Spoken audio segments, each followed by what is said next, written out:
Rogério Rocco, uma pessoa queridíssima, um ser humano luminoso, incrível, sabe? Uma pessoa que você precisa conhecer, abraçar. E que é um cara que tem um papel fundamental na nossa história ambiental aqui no Brasil. Ele é escritor, ele é professor, ele é advogado ambientalista, ambientalista.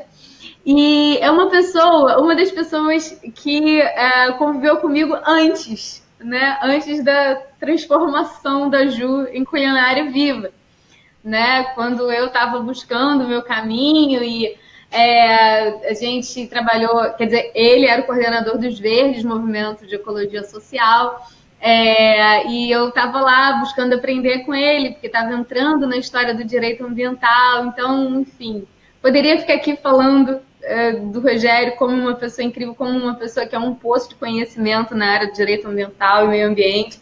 E é por essas e tantas que eu convidei ele hoje para vir conversar com a gente aqui, para a gente conversar um pouco sobre, assim, fazer um link, né? Para mim, fazer um link entre os meus dois mundos, né? O de antes e de agora, que como que essa história ambiental me traz para essa conversa da culinária viva, saudável, baseada em plantas de menor impacto. E agora eu tenho olhado muito para o frugivorismo também, que é uma outra tendência que muito mais ecológica até. E para ele conversar um pouco com a gente sobre esse aspecto, né, dos impactos ambientais que os nossos hábitos de consumo causam hoje. Então, quero deixar o Rogério falar um pouquinho e eu tenho perguntinhas assim, mas deixar você chegar, né? Chegar aí, ver uma água. Porque a mulher fala muito, Não, eu vi a água, eu falei, eu não trouxe uma água para mim, né? eu perdoinha. De quem não tem experiência, né? Eu também não sei quanto tempo a gente vai ficar aqui, se eu vou ficar morrendo de sede. Mas, Ju, é um prazer estar aqui com você. Eu tenho visto, assim, não vejo com tanta frequência, mas algumas das tuas postagens, achei um barato, acho que você se sai assim, muito bem no vídeo, na comunicação, você de fato está desenvolvendo um potencial que é conversar assim na tela, né, com o vídeo e que muita gente acaba, às vezes, no pessoal, nas relações pessoais se comunica bem, mas quando está aqui no silêncio do vídeo, numa tela que você não vê quem é que está interagindo, às vezes não, tem algum receio, você sai muito bem, a questão da culinária viva, você tem apostado nisso há tanto tempo e, enfim, eu estou muito feliz de estar te vendo como você cresceu nessa área. Eu acho que isso que é importante, a gente fazer escolhas na vida que depois delimitam nossa atuação profissional e fazer as coisas que a gente gosta, porque eu nunca lembro o nome do pensador, mas alguém que disse uma vez que quem faz o que gosta não precisa nunca trabalhar. E é nesse sentido, assim, de que você vai fazer o que te dá prazer, o que te dá alegria, isso vai se transformar no teu trabalho, isso vai te trazer retorno. E eu fiquei muito bem impressionado. Parabéns pelo programa e estou muito feliz, não só de estar com você, mas de estar entrando nesse teu espaço também que você construiu e que deve ter muita gente bacana interagindo. E para mim é um privilégio estar aqui com você e com seus seus telespectadores, a galera que acompanha a galera com energia, que está aí contando coisas boas que você irradia. Muito bacana. Ah, gratidão, Rogério. Realmente, esse pessoal, né, que essa egrégora dessa galera que caminha junto no interesse pela alimentação viva, são pessoas realmente diferenciadas. Não é dizer, a gente não é melhor do que ninguém, mas a gente está numa predisposição na vida de ser mais feliz, de se alimentar melhor, mas assim, com cuidado com a natureza, com cuidado com o outro, sabe? Então, e como a galera vai se alimentando de forma mais desintoxicante, as emoções vão ficando mais suaves, sabe? Então é um público muito gostoso, né? E eu acabo virando amiga de um monte de gente Quem vai chegando muito perto de mim vira meu amigo, porque eu sou facinha, assim, né? De amar e acolher. E a gente. E, então, assim, tem muitas pessoas que se tornaram meus amigos, pessoas que hoje frequentam a minha casa, né? Que chegaram por esse caminho, assim. E que de fato, são pessoas muito especiais. Viu, galera? Vocês aí, ó. Pode dar um monte de like pra gente depois dessa, viu?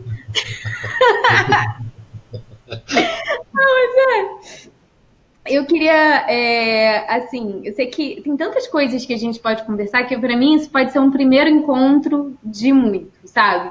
Porque, claro, na medida da tua disponibilidade, que eu sei que é desse tamanho, mas assim, eu acho que a gente mais que nunca, né, precisa relacionar os nossos hábitos cotidianos, sobretudo os alimentares, naquilo que acontece à nossa volta, que a gente critica na história da degradação, e às vezes por informação mesmo, por desinformação, a gente não alcança a dimensão do que o que a gente faz no dia a dia impactua naquilo lá, no que está acontecendo na Amazônia, no que já aconteceu na Mata Atlântica, né?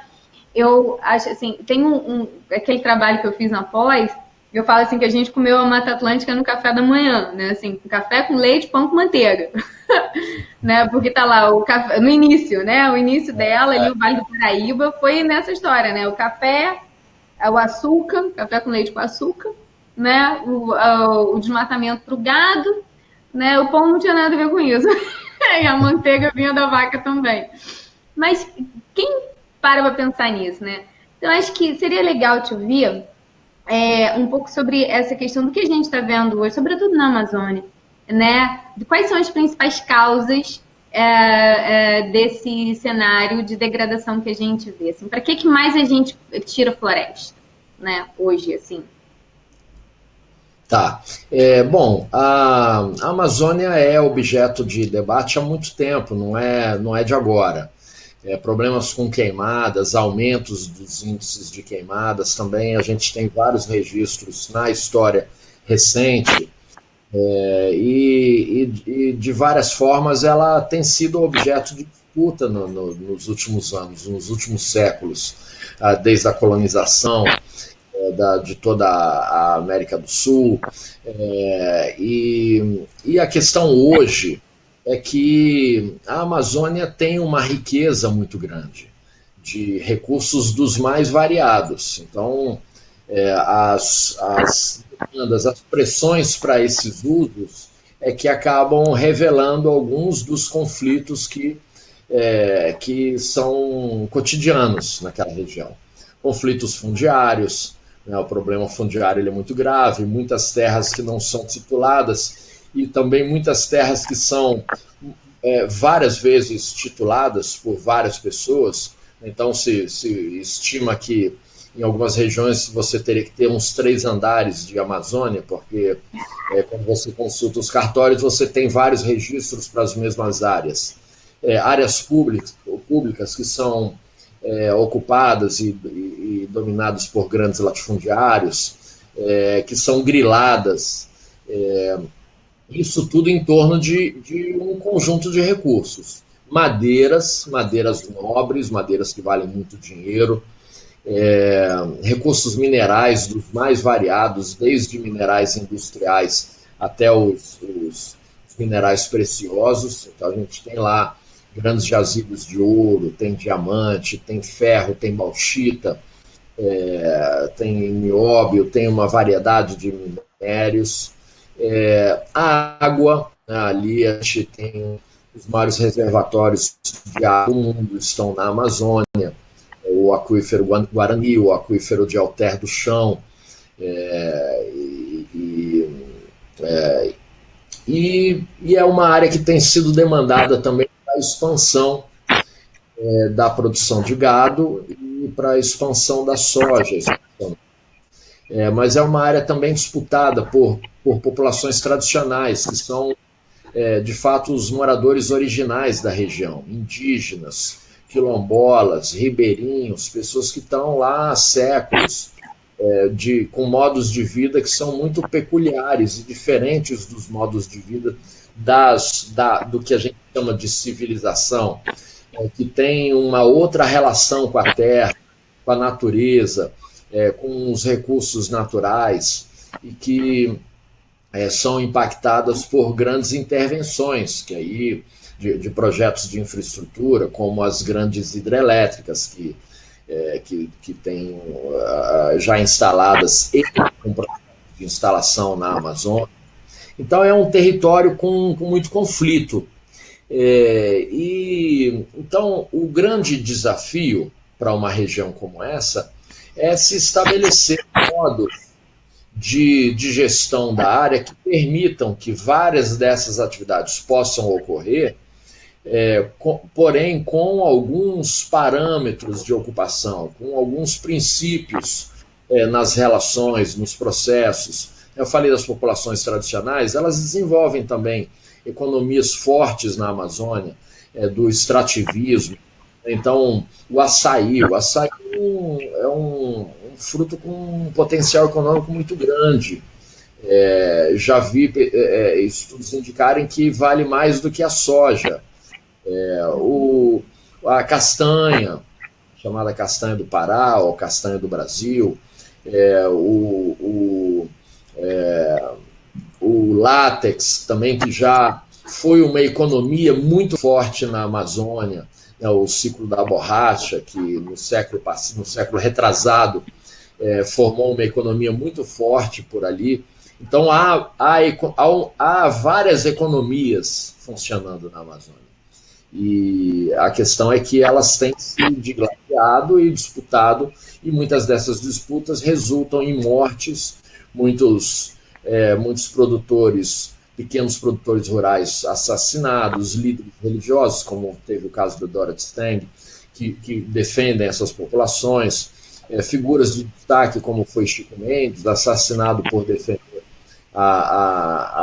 os modos de vida locais, contra o avanço na região. E aí, em torno disso, também rolam muitas teorias conspiratórias de falas que indicam que a área estaria sendo objeto de uma cobiça mundial no sentido de se explorar, de se invadir a área, né, de invasões estrangeiras para dominar o território. Então, alguns anos atrás, divulgavam imagens de um hipotético livro de geografia nos Estados Unidos, no qual indicaria no mapa que a Amazônia era uma área internacional, e isso alimentava um pouco essas teorias conspiratórias que indicavam que havia uma ameaça de invasão, então que deveria se construir bases militares na Amazônia, que se deveria se popular a Amazônia. Então, durante a ditadura recente, agora de 64 até 85, essas teorias deram força, e os militares estimularam a ocupação da Amazônia. Então convocaram agricultores do país inteiro para se dirigirem para lá, para ocupar as áreas. O governo titularia essas áreas para esses agricultores. Então foi muita gente para lá. Eu não sei porquê, mas assim, tem muita gente do Rio Grande do Sul que foi para a Amazônia produzir. E há essas contradições nos processos, porque a gente tinha um Código Florestal aprovado em 1965, que já estabelecia mecanismos de proteção da Amazônia, mas mesmo assim o governo, que se implanta em 64, durante a ditadura, estimula as pessoas a irem para lá e cobra dessas pessoas que produzam, ou seja, não era para elas irem para lá e ganhar terras e ficar lá com sítios de lazer, era para as pessoas irem para a Amazônia para produzir, para derrubar a floresta e produzir alimentos, para uma ocupação produtiva da região no conceito da época. E aí você vê, às vezes, também quando você vai bater com a situação atual, na qual a legislação florestal hoje estabelece que a área de reserva legal nas propriedades rurais da Amazônia é de 80%, ou seja, quem tem propriedade rural lá só pode desmatar 20%, tem que preservar 80% da propriedade. E aí você chega em muitas propriedades que as pessoas não têm nem esses 80%, nem os 50%, que eram o limite anterior, e eventualmente não tem nem reserva legal. E aí você vai conversar com essas pessoas, algumas delas são da época da ditadura, e que contam que chegaram lá e o INCRA, para titular a propriedade, exigia que elas desmatassem a propriedade integralmente. Ela fala, pô, mas a legislação já protegendo? Tinha legislação. A época era 50% a área de reserva legal. Então a pessoa só poderia desmatar metade, teria que ficar com a outra metade com floresta. Mas o governo dizia que ou elas desmatavam tudo ou não titularia essas áreas. Então tem muita história confusa, muito boato, muitas teorias conspiratórias, e na verdade quando a gente fala das prováveis invasões para a exploração estrangeira, enquanto a sociedade, assustada com essa possibilidade, esperou que algum soldado alienígena pisasse na Amazônia para tomar a região, na verdade, ela já vinha sendo tomada e ocupada por uma economia baseada em empresas estrangeiras para a exploração de água, para a exploração de minérios e etc., e inclusive para a chamada biopirataria, que é a economia que poderia de fato levar o Brasil para uma situação muito mais favorável no mercado internacional, porque o potencial que a floresta tem, a amazônica não só, mas o Brasil inteiro com seus 6 biomas, de produção a partir do patrimônio genético de alimentos, de medicamentos e de cosméticos. Durante muito tempo, empresas estrangeiras, transnacionais, mandaram representantes para a região, e alguns deles vinculados a hipotéticos grupos religiosos para fazer evangelização de indígenas e de outras pessoas da região, ou algumas ONGs, falsas ONGs, né, ONGs picaretas, não generalizo de jeito nenhum, porque conheço a seriedade de muitas que atuam na região, mas havia entre elas também aquelas que iam para lá oferecer alguns benefícios e, na verdade, estavam mandando espiões para que eles observassem os hábitos dessas populações para a descoberta de potenciais medicamentos e outros usos para o nosso patrimônio genético. E aí vê, por exemplo, vê que alguém teve lá de uma aldeia, teve lá algum tipo de dor, uma espécie de um reumatismo, uma dor na coluna, uma dor corporal, e aí alguém buscou uma raiz, ferveu e deu para a pessoa e passou. O observador ele já observa que aquele material genético, que aquele produto, que aquela casca, aquela raiz, tem um potencial curativo, ele pega uma amostra, esconde em qualquer lugar do corpo, na sua bagagem, leva para um laboratório estrangeiro, esse laboratório descobre a sequência genética desse produto, patenteia e ganha rios de dinheiro durante décadas. Mas é milionário isso, né? É milionário, assim. E é uma coisa tão escandalosa, Ju, que assim, o que ficou mais marcado nisso, nessa violação assim, gravíssima, foi o Japão patentear o cupuaçu. O cupuaçu, que é um fruto brasileiro, não tem nenhum pé de cupuaçu no Japão, mas eles patentearam o cupuaçu. E aí o que isso significa para as pessoas entenderem? Quem já foi para a Amazônia, ou teve algum parente, algum amigo que foi, eventualmente já recebeu uma lembrancinha, que é muito comum você comprar lá nos aeroportos, ou em alguns lugares que você quer levar uma lembrancinha para alguém, você dá um bombom de cupuaçu.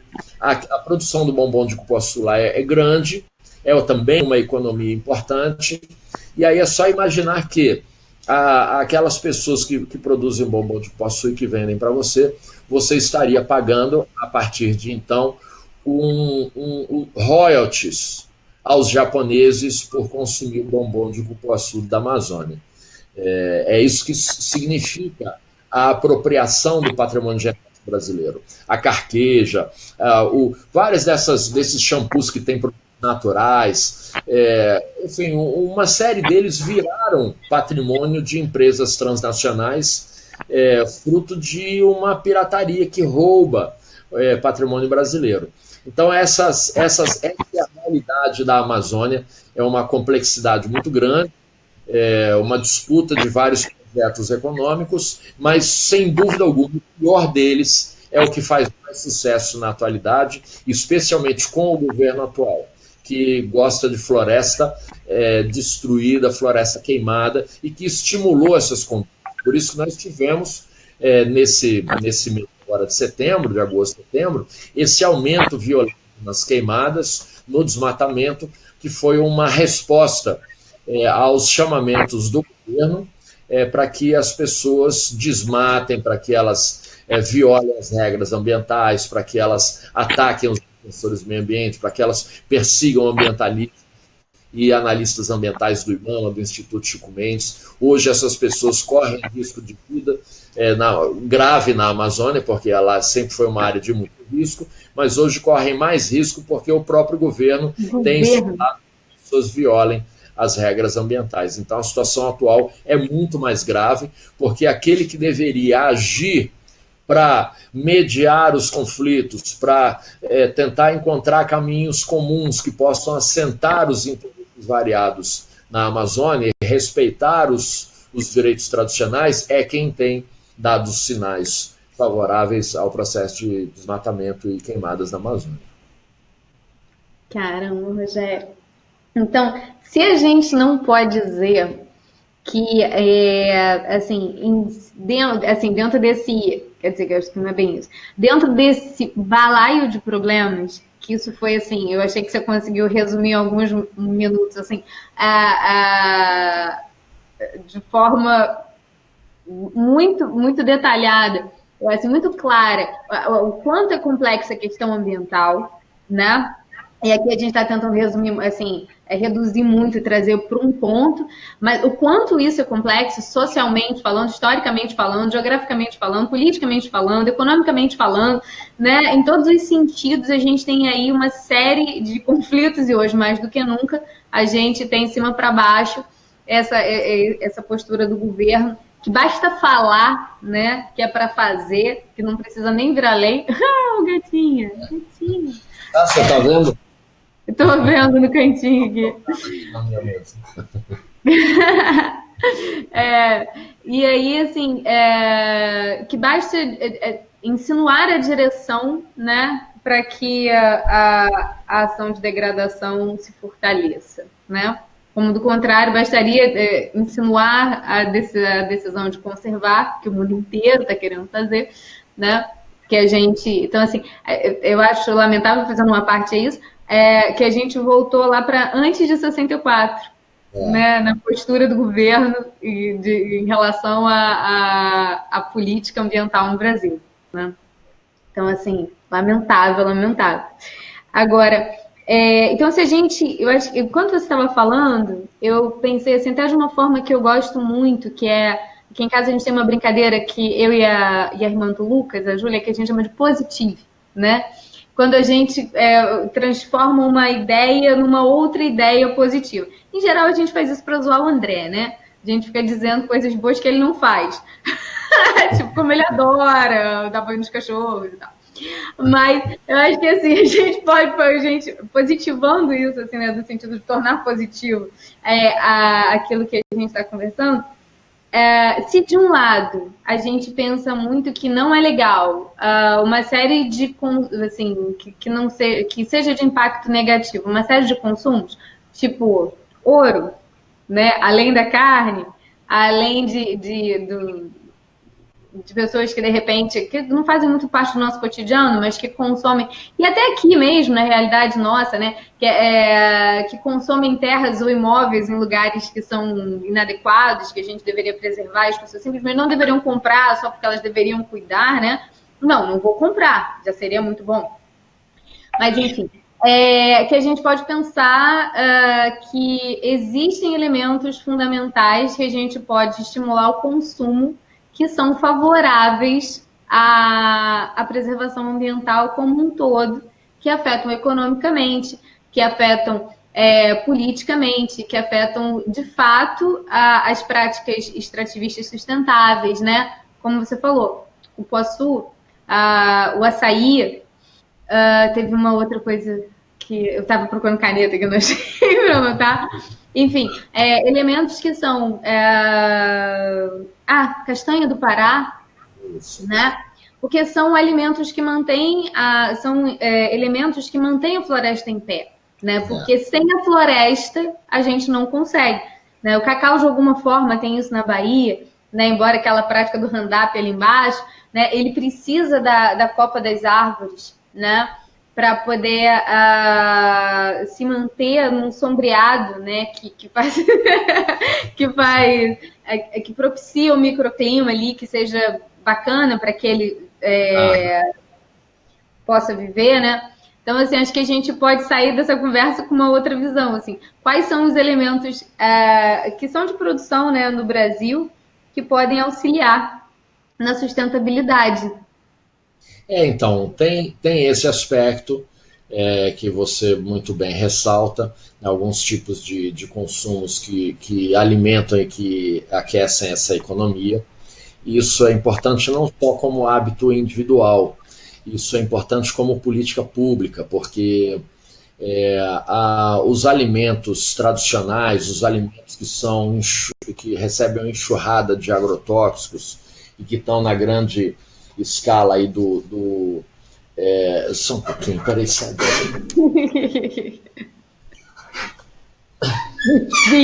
Os filhos.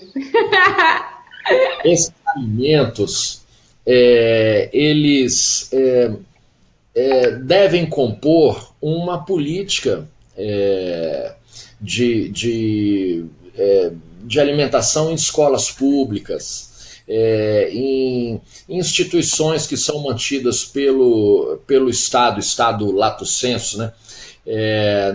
Numa política de consumo de alimentos em massa e que estejam sustentados pelas políticas de preço estabelecidas pelo governo. Porque a produção tradicional ela tem uma política de preços. Quando há algum desastre, algum problema desses, o Estado sustenta o prejuízo da produção, baseado exatamente na ideia de se manter a produção no longo prazo. Então, eventualmente, como é uma coisa que você produz na natureza, uma geada, uma estiagem muito longa, pode afetar a produção. E aí, quando tem esses prejuízos, o Estado entra de alguma forma, dando sustentação aos produtores para que eles continuem produzindo a revelia de ocorrências naturais pontuais que possam prejudicar a sua produção.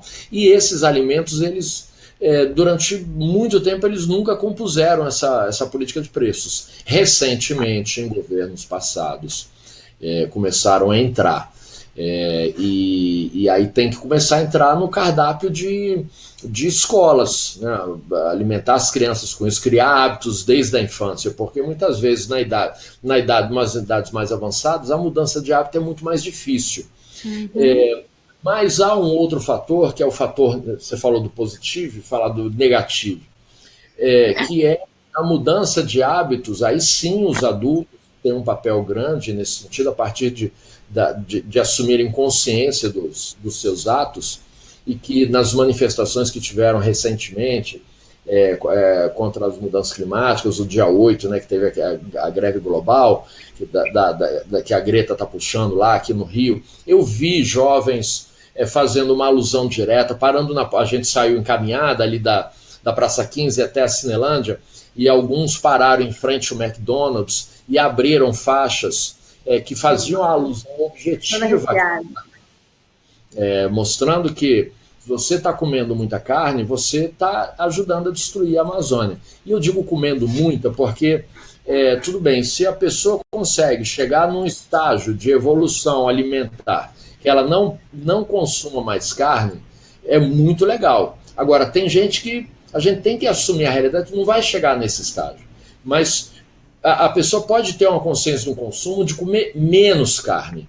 Então, já é muito bacana. E assim, eu assumo, eu gosto de carne, mas eu assumi uma postura não de parar de comer carne, eu ainda não cheguei, pode ser que um dia eu chegue nesse estágio, mas de comer muito pouca carne. E tem um movimento já há alguns anos, que é o Segunda Sem Carne, eu meio que tento inverter e fazer uma segunda com carne, ou seja, não é ficar um dia na semana sem carne, talvez tenha um dia na semana com carne. Mas muitas vezes a gente pode ter essa autonomia, comendo trabalho, com questões coletivas, você às vezes acaba não tendo uma autonomia muito grande em escolher não comer carne, mas comer menos é importante. E por que isso?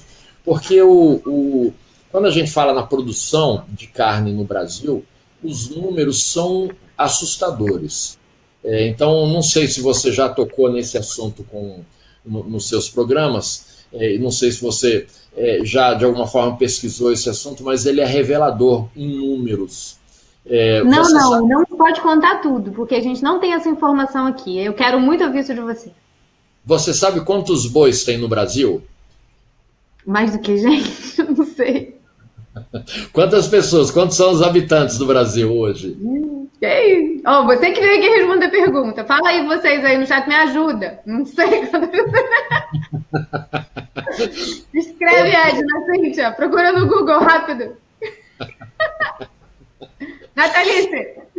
Nós somos hoje quase 210 milhões. Não sei se já bateu 210 milhões de pessoas.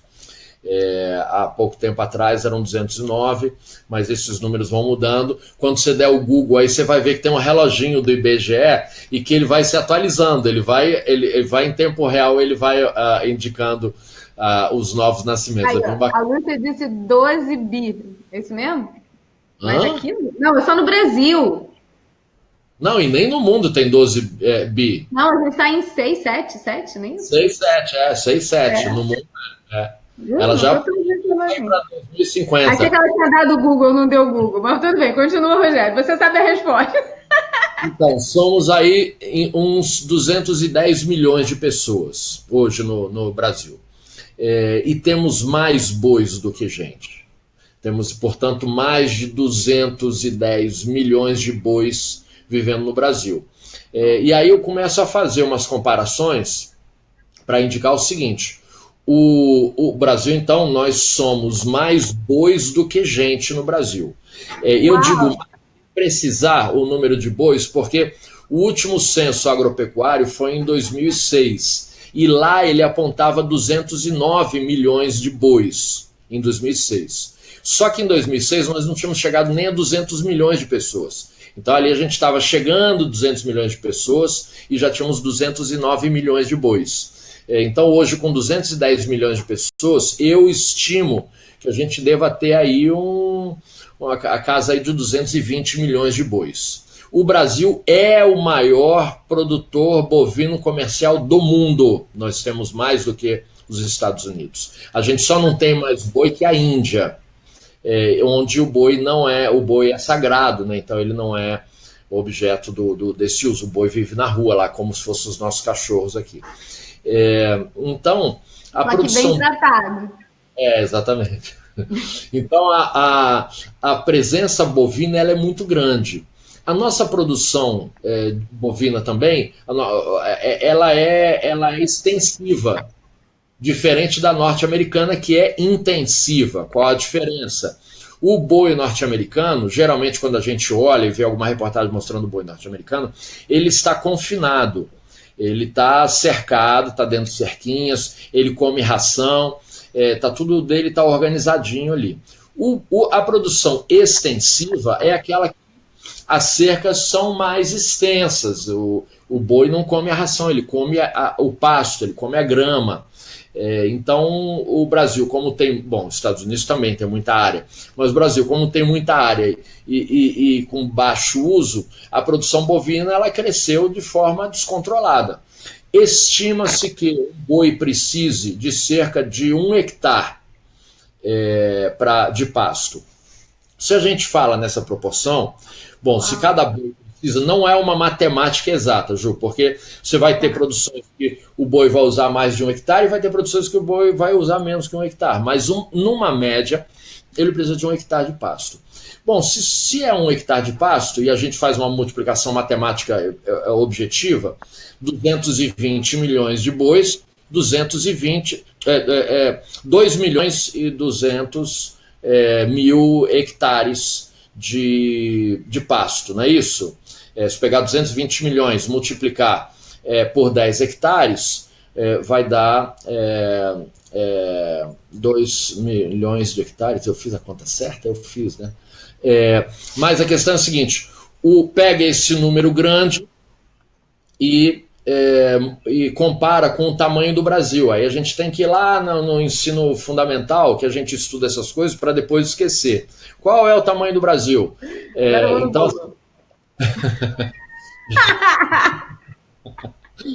Então, o Brasil tem 8.000 quilômetros, 8.500 e pouco, 8.600 e pouco quilômetros, e 8 milhões e poucos de hectares.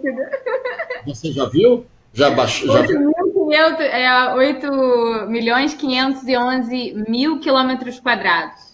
Em hectare, isso vai dar 8 milhões e tal. Então, vamos lá. O boi com 2, pouco milhões e o Brasil inteiro com 8, pouco milhões. O que isso significa? Que os bois ocupam 20% do território brasileiro.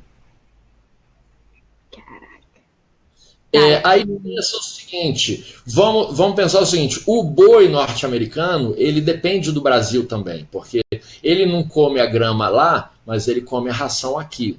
E o que a gente faz aqui para produzir ração de boi? Soja. Mas acaba com o cerrado e com a Amazônia para plantar soja. Soja. Então, a gente aqui alimenta o nosso boi de pasto e o boi norte-americano de soja. A soja hoje, também com dados não tão atualizados, mas a soja até pouco tempo atrás ocupava 50 milhões de hectares de território brasileiro. Então você junta os 220 milhões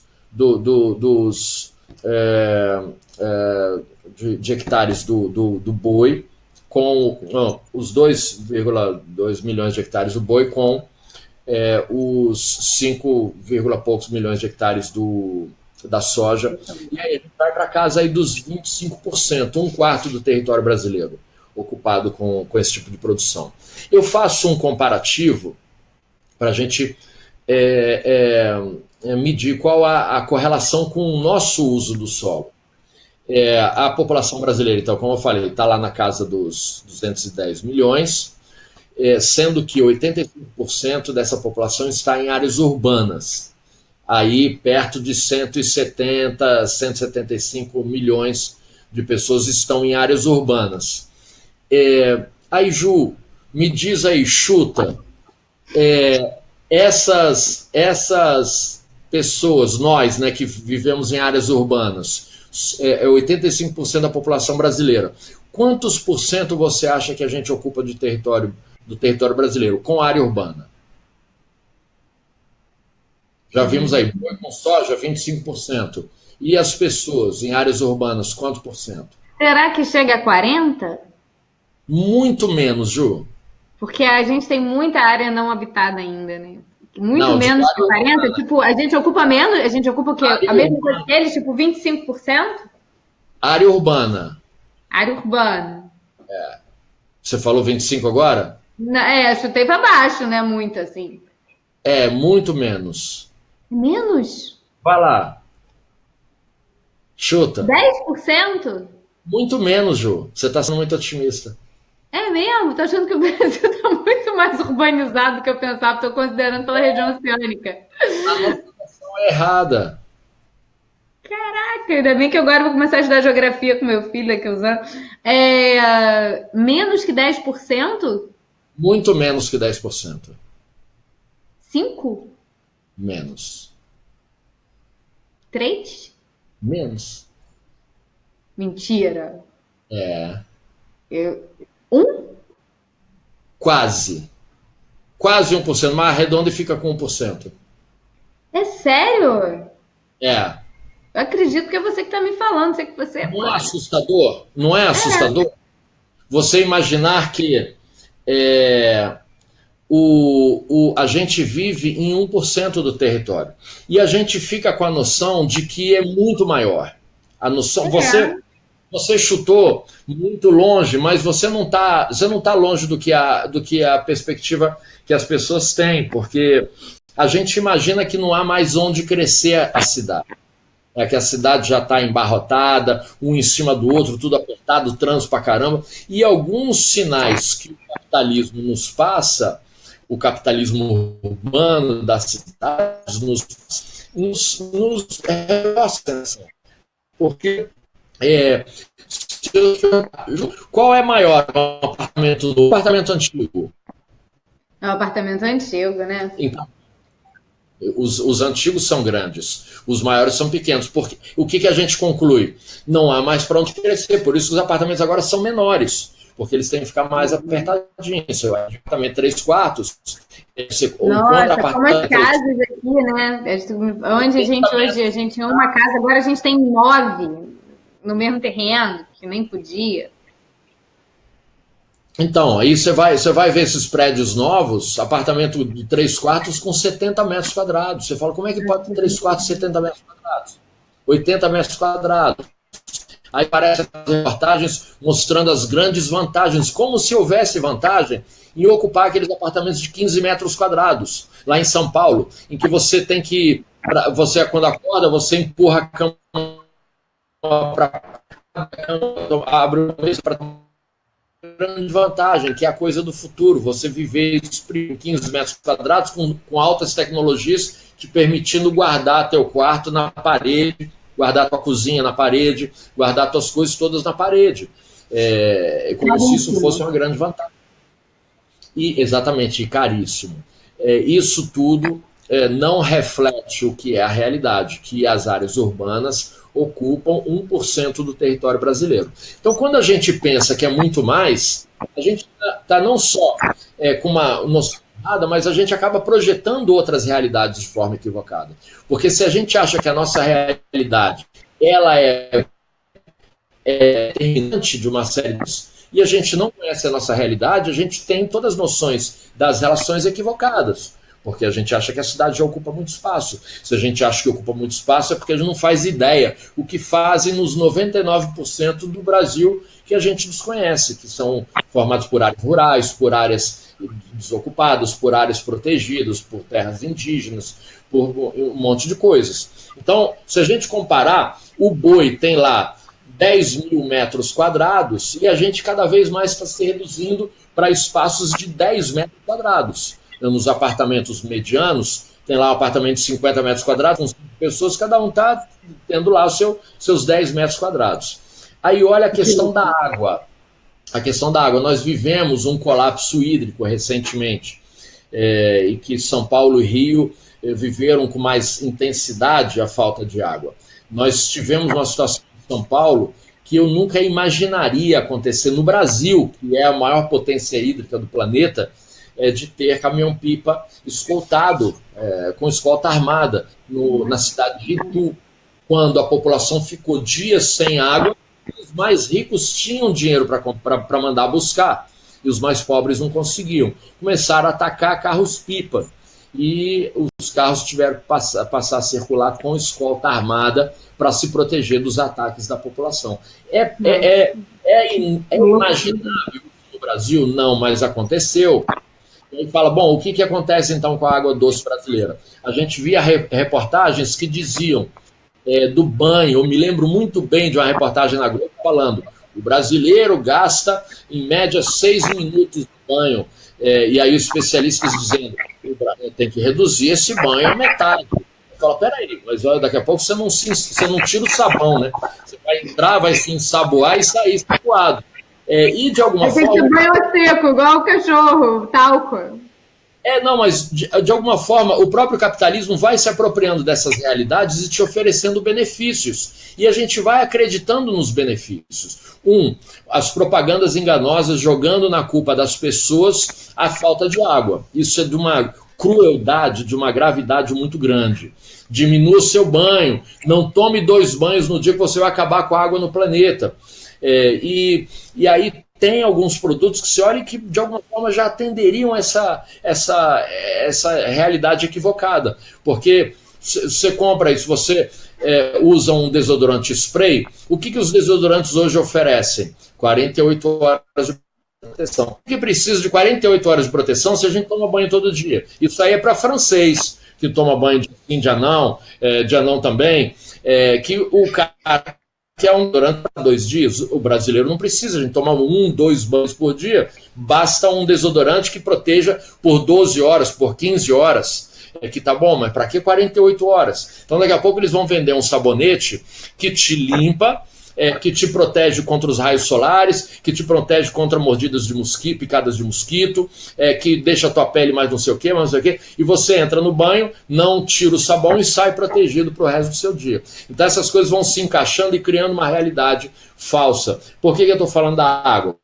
Porque se entrar no site da Agência Nacional de Águas, você vai ver lá os dados oficiais. Enquanto o Bolsonaro não demitiu o presidente da Agência Nacional de Águas e mandar mudar os dados serão esses. 70% da água doce brasileira é consumida em processos de irrigação, 20% pela indústria e 10% pelas pessoas. E aí, então você vê, quem está gastando água não são as pessoas diretamente. Consome da água doce brasileira. E aí a gente vai olhar e vai falar, bom, então o que o boi tem a ver com isso? Vamos lá. A gente, quando fala desse potencial hídrico, fica imaginando que vão vir aqui tomar água e vão levar como? Já teve boatos também que entravam navios no Brasil, roubavam nossa água, que iam construir dutos para levar a nossa água a países. Nada disso é necessário. Basta que o Brasil continue funcionando como celeiro do mundo, que os interesses internacionais na água brasileira estarão mantidos. Porque para produzir carne, gasta-se muita água. O ciclo de vida do boi, desde que ele nasce até a hora que ele vira um bife, consome muita água. Quanto de água? Os dados medianos apontam 10 mil litros de água para cada quilo de carne. Eu fui pesquisar isso um dia, jogar um Google, e eu achei dados mais variados. Eu achei de 3 mil a 120 mil litros de água por quilo de carne.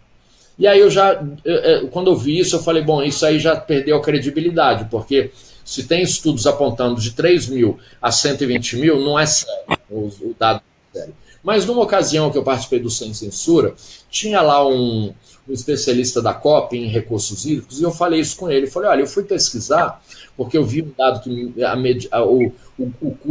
o gasto mediano era de 10 mil litros, e encontrei esses resultados muito disparatados. E o cara falou, não, é isso mesmo. Porque a produção bovina no Brasil, ela não tem um padrão. Ela não é linear, ela varia. Então, você vai encontrar produções intensivas e extensivas que consomem volumes muito distintos de água. Eu falei, tá bom, então para mim isso já é um parâmetro. E aí eu falei, bom, deixa eu ver quanta água nós exportamos então com a carne vermelha, para ter um parâmetro do que a gente está dando de graça de recursos naturais brasileiros para nações estrangeiras. E aí eu fui procurar no site do Ministério da Agricultura os dados relacionados à exportação de carne vermelha.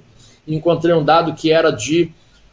eu não me atualizei para falar hoje com você, então vou falar... Eu, às vezes, bagunço um pouco a quantidade de números, mas, se não me engano, era 1,3 milhões de toneladas de carne vermelha exportada em 2010.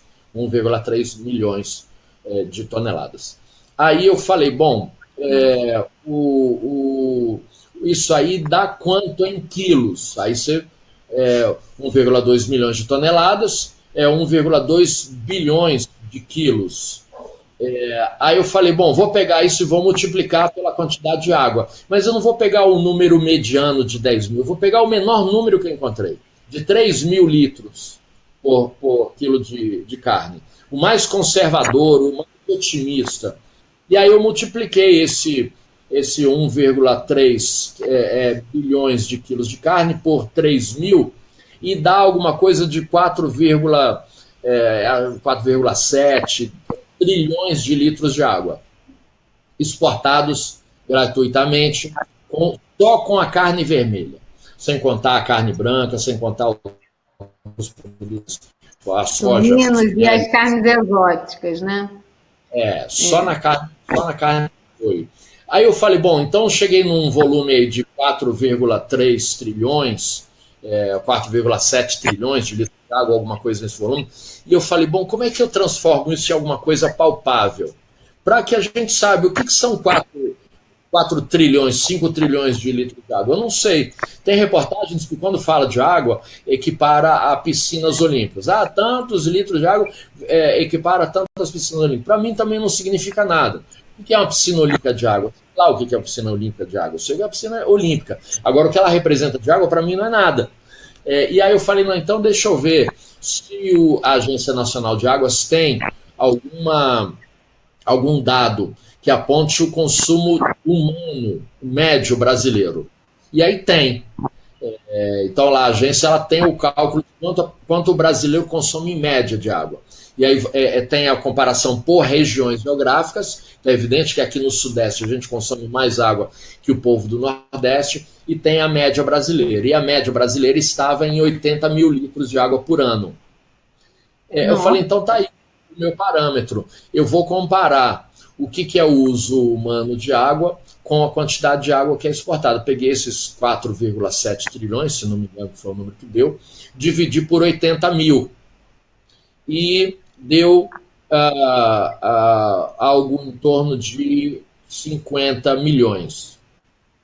Eu estou botando um monte de dado confuso, eu pergunto para ver se o raciocínio está acompanhando. O que são 50 milhões?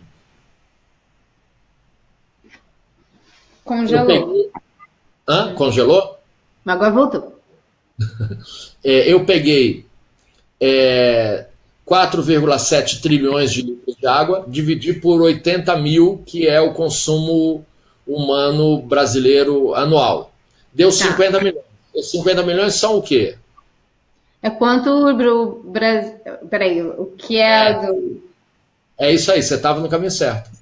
É quanto que os. Não. Não, o quanto que tinha lá é dividido pelo. O quanto a gente exporta pelo que a gente consome. Esse é o número de vezes a mais do que a gente consome, isso? Não, isso é o número de pessoas que se abasteceriam com a água que é exportada. Claro, o número de pessoas que se abasteceriam com esse. Ou seja, o que o Brasil exporta de água doce agregada à carne vermelha abasteceria anualmente 50 milhões de pessoas. Aí, se a gente chegasse e falasse, bom, tudo bem, o Brasil é uma potência hídrica e o abastecimento de água está universalizado, então a gente está falando de sobra. Né? Aí, se a gente está falando de sobra, tudo bem.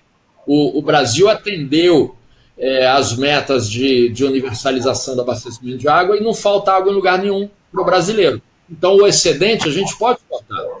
Mas não é isso que a gente está falando. A gente está falando de um país em que milhares de pessoas, milhões de pessoas não têm acesso cotidiano à água doce, água limpa, água com qualidade. Então o Brasil não distribui água para os seus brasileiros, mas dá água grátis agregada aos produtos que exporta e que mantém sua balança comercial. E o boi, portanto, consome muito mais água do que a gente. Então, se a gente resumir, o Brasil é um país que tem mais boi do que gente, em que os bois usam muito mais território do que 20 vezes mais território que a gente, em que o boi consome muito mais água do que a gente, e que também, Ju, tem a maior bancada de deputados, tem mais deputado defendendo boi do que defendendo gente. Então o Brasil é um país de bois, né? Essa é a realidade. A gente aqui cultua os bois, que alimentam uma pequena economia, um pequeno grupo econômico que manda na política, que compra mandatos de presidentes, de governadores, de parlamentares, e que comanda a política, sustentando a liberação de agrotóxicos, que já vai chegar esse ano, só esse ano, a gente já está chegando à casa de 400 novos agrotóxicos liberados para sustentar uma economia que é uma economia que mata muita gente e que alimenta e sustenta uma pequena elite que é gananciosa e que não está satisfeita. Ela avança na Amazônia, ela avança no Cerrado, ela provoca queimadas, ela mata pessoas para crescer ainda mais os lucros e os ganhos em torno de uma economia que a gente alimenta quando a gente come um prato de comida com um pedaço de carne. Caramba, né, Rogério? Quando a gente está falando de não comer carne, eu nunca tinha pensado nessa perspectiva, né, da água que falta para os brasileiros em relação ao que a gente exporta. Isso porque a gente não olhou os números da soja, né? É, Que putz grilo. Então, assim, eu nunca tinha parado para pensar nessa perspectiva, né? De como que a água da gente está indo embora, assim. Realmente, eu ainda tenho que assimilar. E Porque, fora uma outra questão, Ju, que também é uma questão séria, enquanto a gente discute a questão das mudanças climáticas, porque o chamado efeito estufa é provocado por alguns tipos de gases. O CO2, né, o dióxido de carbono, o metano, são gases que provocam o efeito estufa, né, que é um efeito que às vezes as pessoas, para entender, acabam não tendo. Eu encontrei uma similaridade muito comum, que é quando a gente para um carro na rua e está um dia de sol e deixa o carro lá parado. O carro está parado e os raios solares batem, apesar dele estar fechado, o calor ele penetra o vidro e entra dentro do carro. Então, quando a gente deixa o carro e quando volta, a gente abre as portas e aí tem que deixar arejar um pouco, porque ali acabou estufando esse calor dentro do carro, liga o ar-condicionado, começa a movimentar para entrar vento dentro do carro. E é mais ou menos isso que acontece com o planeta. Nós temos uma camada da atmosfera do planeta que esses gases acabam provocando um efeito como se fosse o vidro do carro.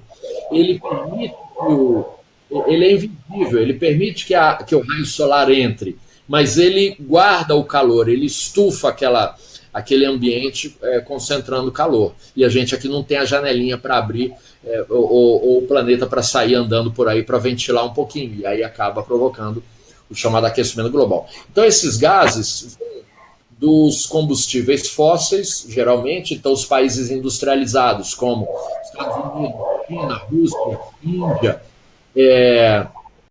Japão, são grandes emissores, porque processam muita queima de matéria orgânica, combustível, e com isso geram os gases CO2, o dióxido de carbono. O Brasil não é tanto pelas suas indústrias, é muito mais pelos seus bois, porque com essa quantidade de boi ruminando e produzindo gases, né, a flatulência do boi, ela é um elemento forte que lança o Brasil entre os maiores emissores de gases estufa, não tanto o dióxido de carbono, mas o metano, que é o gás oriundo da flatulência dos bois. Então o boi ele ocupa mais terreno, mais área daqui, ele consome mais água, ele tem mais gente do que a gente, não, mais indivíduos do que a gente, eles têm mais deputados e eles lançam muitos gases na atmosfera e colocam o Brasil entre os principais emissores em razão disso. Então, é muito problema associado à produção de carne no Brasil. nossa, Rogério, que aulão, cara. Que aulão. Deu uma congeladinha. Cara, muito rico esse conhecimento. Eu quero muito que você alimente o seu canal, que eu vou te seguir. Que saudade de te ouvir, assim, sabe? Que delícia, como é bom, cara. Eu vou me estimular, e vendo você, eu vou me estimular também a seguir esse caminho aí de entrar nessas redes, fazer uma comunicação mais qualificada, uma reflexão com quem quer refletir, porque o mundo hoje está o país especialmente, cheio de gente que só quer agredir e defender verdades bastante suspeitas, né? Ao invés de buscar conhecimento, informação, nos órgãos oficiais, nas pesquisas, e tentar usar esses dados para refletir sobre a nossa realidade.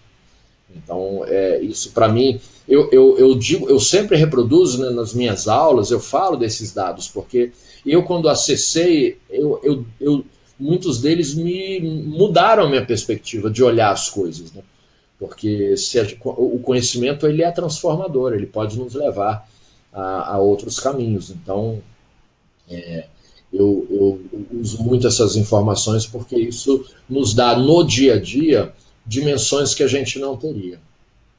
Sim, como é muito mais assim abrangente, né? A gente vai ter que, eu acho que é aquilo a gente descobrir o que sobrou nesse universo de deputado pra gente, né? É, Quem são os novos que a gente precisa colocar lá, né? Que não vai, porque coitado do boi, até quem tá do lado do boi, até quando esses caras estão do lado de alguém estão para ferrar, né? Porque estão defendendo o boi para ferrar ele no final, né?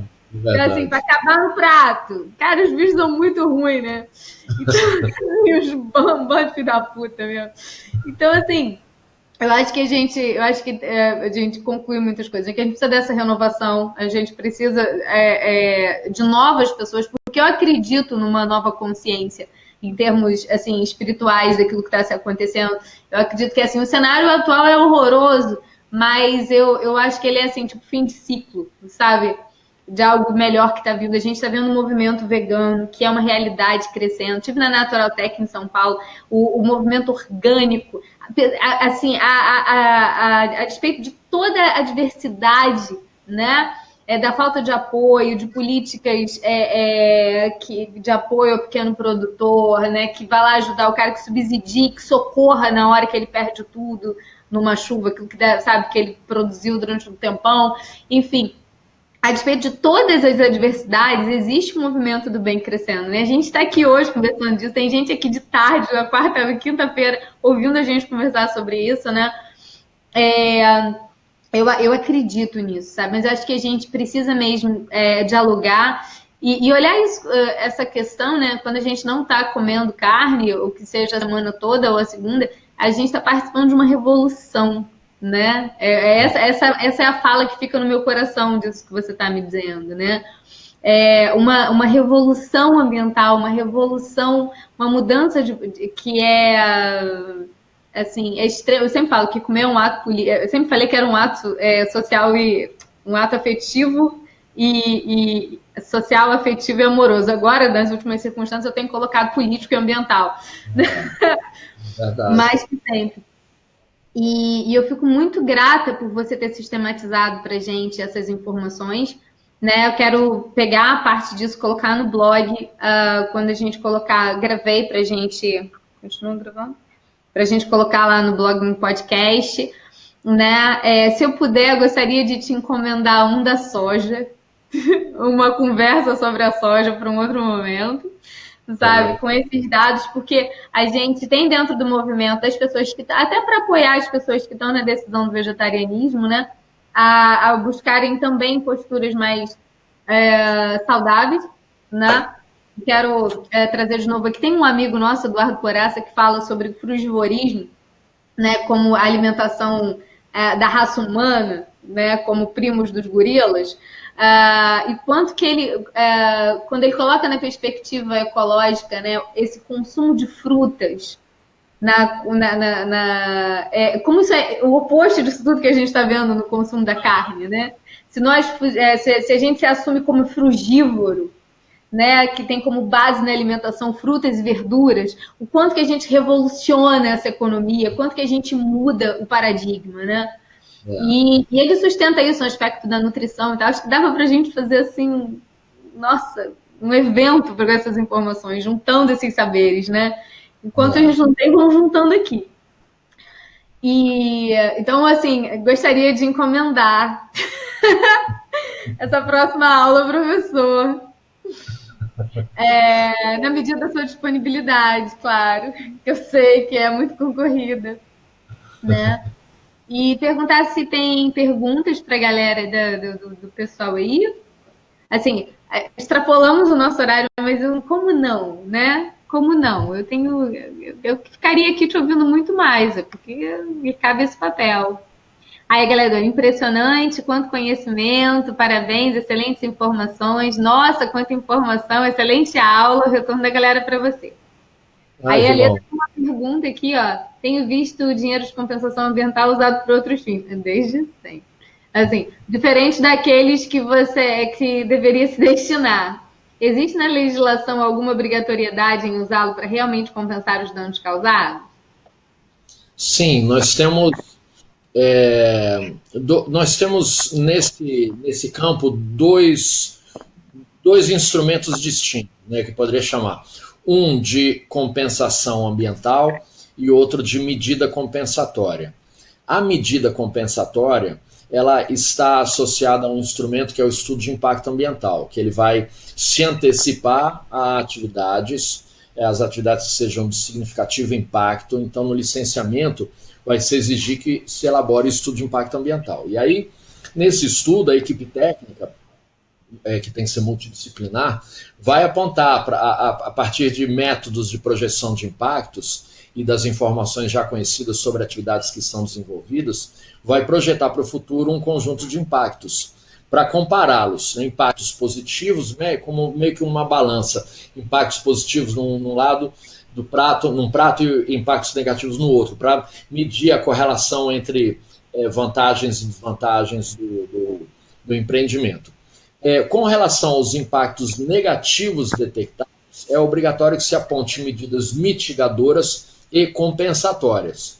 Há as medidas mitigadoras que visam minimizar o efeito desses impactos negativos e as compensatórias para aqueles impactos que não são passíveis de mitigação.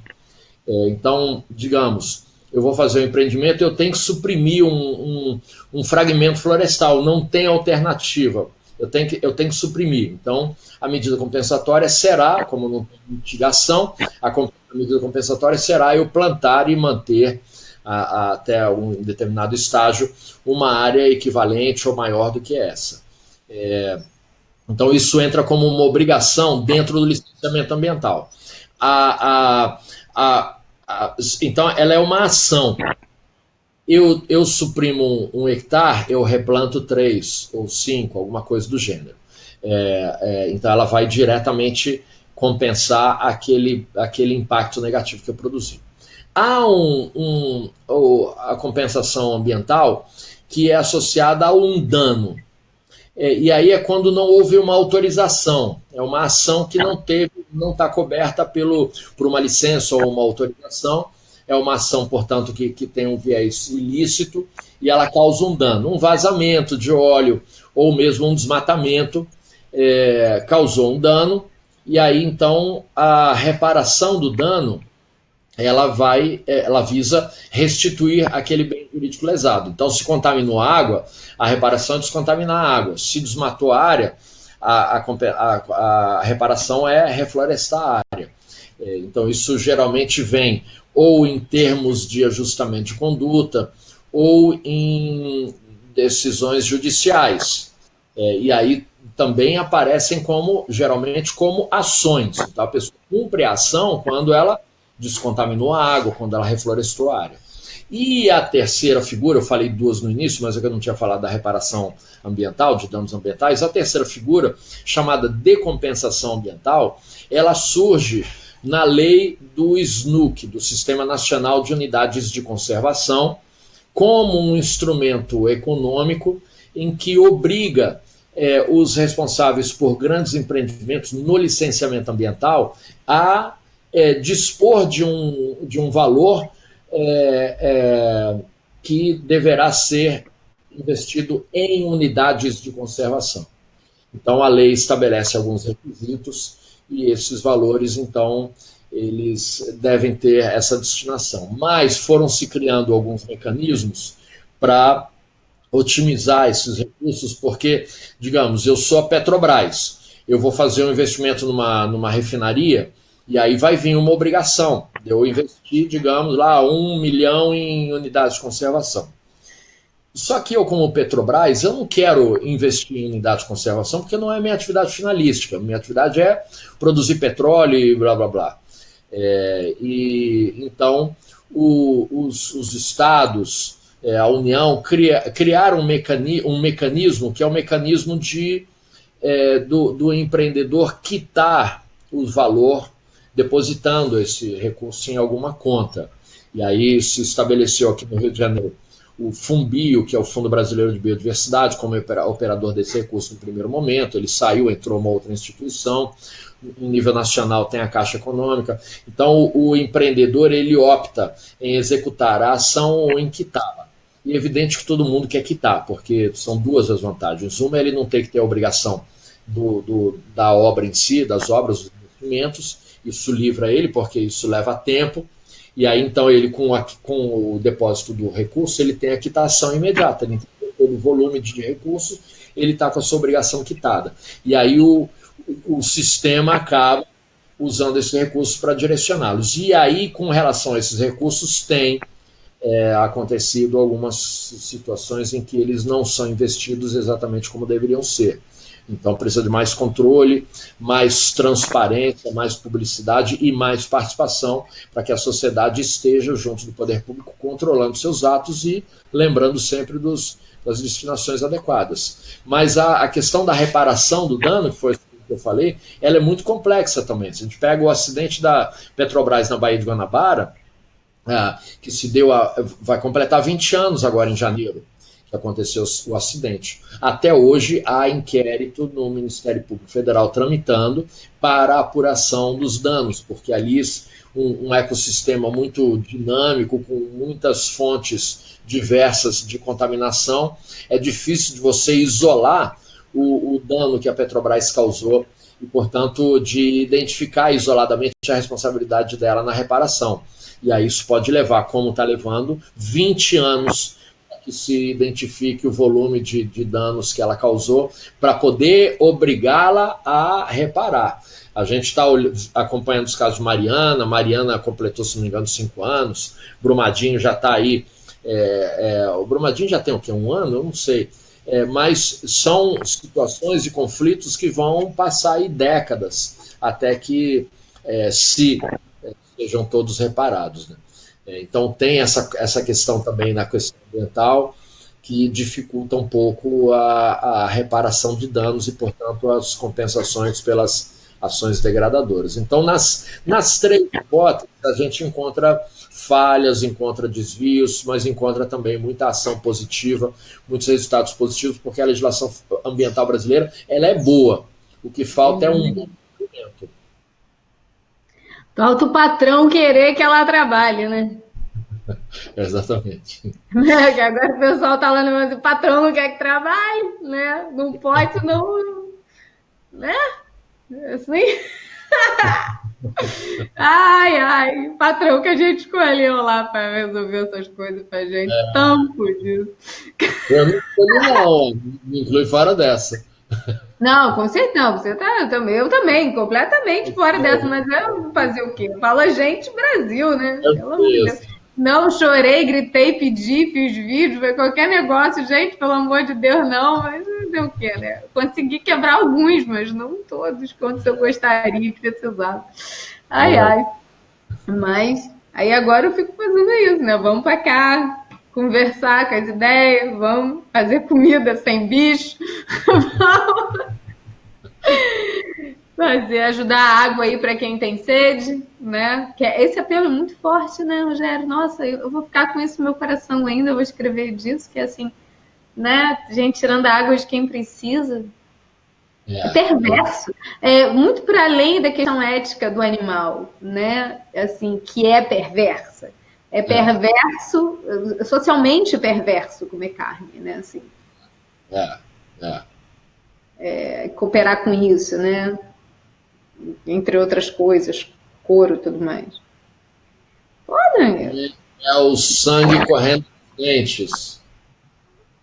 Repete, por favor, que cortou. Sangue correndo nos dentes, com a água, com a floresta, com os assassinados por resistirem, com os gases do efeito estufa. É muita responsabilidade em cada morte. Nossa. Pois é. Então a gente precisa conversar mais, sabe? Eu quero te agradecer muito, meu amigo. Muito, muito, muito. Ah, eu adorei. Incrível, maravilhoso te encontrar novamente. Ainda que virtualmente. A última vez que a gente encontrou foi na praia, faz tempo. Faz tempo.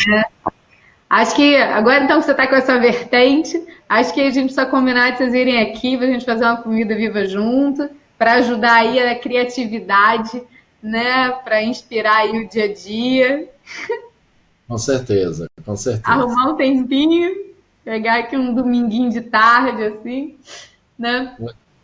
Para eu poder inspirar umas ideias aí para vocês, né? Muito bom. Para animar a família. A culinária viva, vegana, vegetariana, baseada em planta. Vou comer planta.